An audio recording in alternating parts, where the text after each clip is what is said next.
నమస్తే, welcome to RV TV. ప్రస్తుతం మనం జయశంకర్ భూపాలపల్లి జిల్లా మొగలపల్లి మండలం పాత ఇస్సిపేట గ్రామంలో ఉన్నాం. గ్రామ సర్పంచ్ పెరుగుల గట్టయ్య గారితో ఉన్నాం మనం ఇప్పుడు. మరి ఈ మధ్య కాలంలో సర్పంచ్గా ఎన్నిక కావడం జరిగింది. గట్టయ్య గారు ఎందుకు సర్పంచ్గా పోటీ చేయవలసిన అవసరం ఏర్పడింది, అసలు సర్పంచ్గా ఎందుకు పోటీ చేయాలనే ఆలోచన వచ్చింది, సర్పంచ్గా పోటీ చేసి మరి ఇస్సిపేట గ్రామాన్ని, పాత ఇస్సిపేట గ్రామాన్ని ఏ విధంగా అభివృద్ధి చేస్తాడో ఆయన మాటలను అడిగి తెలుసుకుందాం. సార్ నమస్తే. సార్ నమస్తే సార్, ముందుగా మీకు నూతనంగా సర్పంచ్గా ఎన్నికైనందుకు ఆర్వీ టీవీ తరపున ప్రత్యేక శుభాకాంక్షలు చెప్తున్నాం. సార్, మీరు సర్పంచ్గా పోటీ చేయాలన్న ఆలోచన ఎందుకు వచ్చింది, అంతకు ముందుగా మీ కుటుంబ నేపథ్యం గురించి చెప్పండి ఒకసారి. కుటుంబం అంటే మీరు ఎక్కడ పుట్టడం జరిగింది, మీరు మీ కుటుంబ నేపథ్యం, మీ భార్య కావచ్చు, మీ పిల్లలు కావచ్చు, కానీ కుటుంబ నేపథ్యం చెప్పండి ఒకసారి. కుటుంబం ఏదంటే చిన్నప్పుడే నాన్న చనిపోయిండు, అమ్మ జాగ్రత్తకి వచ్చింది, కష్టపడ్డాం, ఇందరు అన్నలు చనిపోయిండు.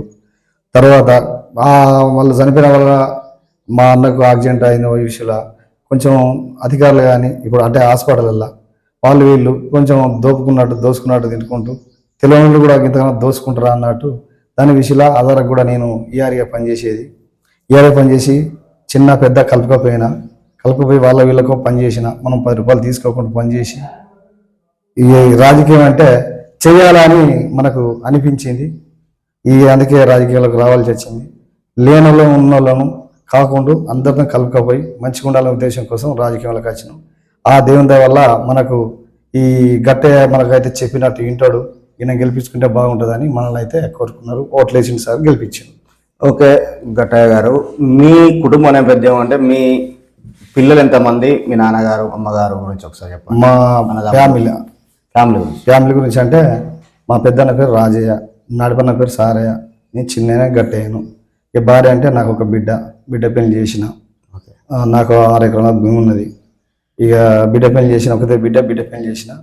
ఇక ఆర్థికంగా హ్యాపీగా ఉన్నా, ఇంత జనాన్ని సేవ్ చేయాలనుకున్నా, చేద్దామని ఉద్దేశంగా వచ్చిన సార్. అంటే గతంలో పార్టీ సింబల్గా లేకుండా గెలిచిన తర్వాత మేము పలానా పార్టీ అని చెప్తూ ఉండే, కానీ ఇప్పుడు అభ్యర్థి అనేది మా పార్టీ అభ్యర్థి అని సింబల్ లేకుండా కూడా పార్టీలు ప్రకటించే పరిస్థితి వచ్చింది. మీరు ఏ పార్టీ నుంచి పోటీ చేశారు సార్? ఏ పార్టీ బలపరిచింది మిమ్మల్ని? కాంగ్రెస్ పార్టీ బలపరిచింది. పార్టీ పరంగానే గెలిచినామండి. అంటే మీ ఎమ్మెల్యే గారు గంట సత్యన్న గారి కృషి ఏమైనా ఉందా మీ గెలుపులో? గంట సత్యన్న అంత ముందుకు ఓడిపోయినప్పుడు కూడా సార్ ఎట్లా అంటే మా గ్రామాల్లో బులసిం పెట్టుకోవాలంటే 70,000 రూపాయలు మాకు సాయం చేసిండు. అదే గెలిచిన సర్పంచ్ రమణారెడ్డి మాకు ఏమన్నా 10 రూపాయలు సాయం చేస్తానని పోతే ఇస్తా అన్నాడు, కానీ సనికి రాను కూడా రాలే ఆయన. అప్పుడు అది చేసిండు. ఇప్పుడు కూడా కాంగ్రెస్ పార్టీ వచ్చినాక అంతకుముందు రేషన్ కార్డులు అనేటివి లేవు, అవి కూడా 45 రేషన్ కార్డులు వచ్చినాయి, 112 క్రాప్ లోన్ మ్యాప్ అయినాయి. అలా ఇప్పటి వరకు కూడా మేము ఆయన సత్యన్న సహాయ కోసం మేము గెలిచడం జరిగింది. సత్యన్న సహకారం వల్ల గెలిచినాం మనం. ఓకే, ఇప్పుడు మొత్తం మీ పాత ఇస్సిపేటలో జనాభా ఎంత? ఈ జనాభాలో ఓటర్స్ ఎంతమంది ఉన్నారు ఒకసారి? Voters 882 voters. మొత్తం పాపులేషన్ ఎంత మొత్తం? అందాదా మొత్తం 980 జనాభా ఉంటే ఓట్లు 882 ఓట్లు ఉంటాయి. మీకు ఎంత మెజార్టీ రావడం జరిగింది? నాకు 79 మెజార్టీ వచ్చింది. 79. మరి మీకు అంటే ఇంత చిన్న గ్రామం అయినా కూడా సుమారు 80-79 ఓట్ల మెజార్టీతో మిమ్మల్ని గెలిపించిన ప్రజలకు ఏం చేయబోతారు మీరు? నేను ఆర్థికంగా ఇప్పటి వరకు కూడా లేని వాళ్ళకు ఇన్ని బియ్యం, నా దోషినంత ఇన్ని పైసలు చేతిలో పెట్టుకొస్తాను సార్. ముఖ్యంగా మీ గ్రామంలో ఎలాంటి సమస్యలు ఉన్నాయి సార్? పూర్తిగా ఇల్లు లేని వాళ్ళే బాగున్నారు సార్. మాకు ఇల్లు లేని వాళ్ళు, ఆర్థికంగా భూమి జాగా లేని వాళ్ళే బాగున్నారు మాకు. మిమ్మల్ని గెలిపించినందుకు ఏం డెవలప్ చేయబోతున్నారు? గ్రామం ఎట్లా చేయబోతున్నారు? ఏం సమస్యలు తీర్చబోతున్నారు? మన ప్రభుత్వం గంట సత్యన్న గారిని బతిలాడి ఈ ఇండ్లే ఎక్కువ తక్కువ బతిలాడి తీసుకొచ్చి ఇండ్లే పెట్టిద్దామని చూస్తున్నాం, ఇల్లు కట్టిద్దామని సార్. ఇంకేమైనా అంటే మీ ఊరికి సంబంధించిన సమస్యలు ఇంకేమైనా ఉన్నాయా?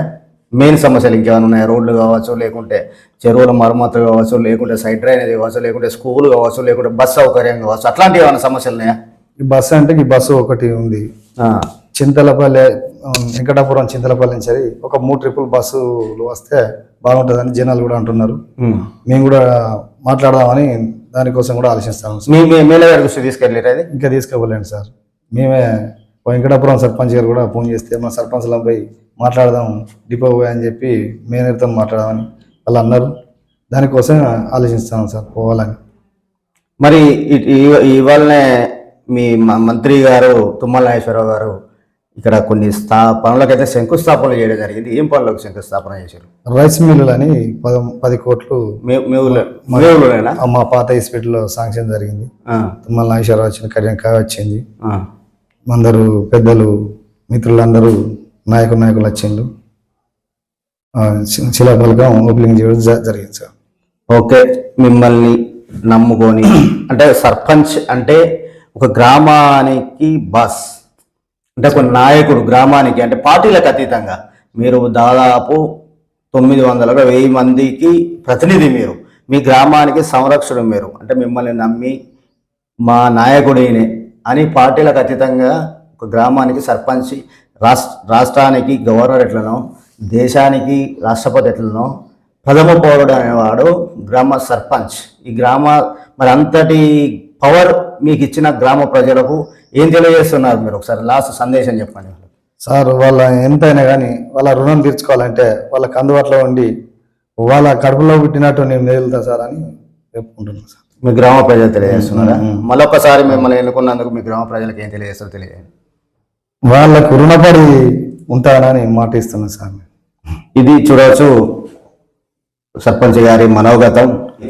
చిన్న గ్రామాన్ని చింతలు లేని గ్రామంగా తీర్చిదిద్ది మరి గ్రామాన్ని ఎమ్మెల్యే గంట సత్యనారాయణ గారి సహకారంతో మునుముందు చాలా మంచి పనులు చేసి గ్రామాన్ని అభివృద్ధి చేస్తానని తెలియజేస్తున్నారు. మాటో రవీందర్ గౌడ్, ఆర్వీటీవీ, పాతిస్పేట గ్రామం నుంచి.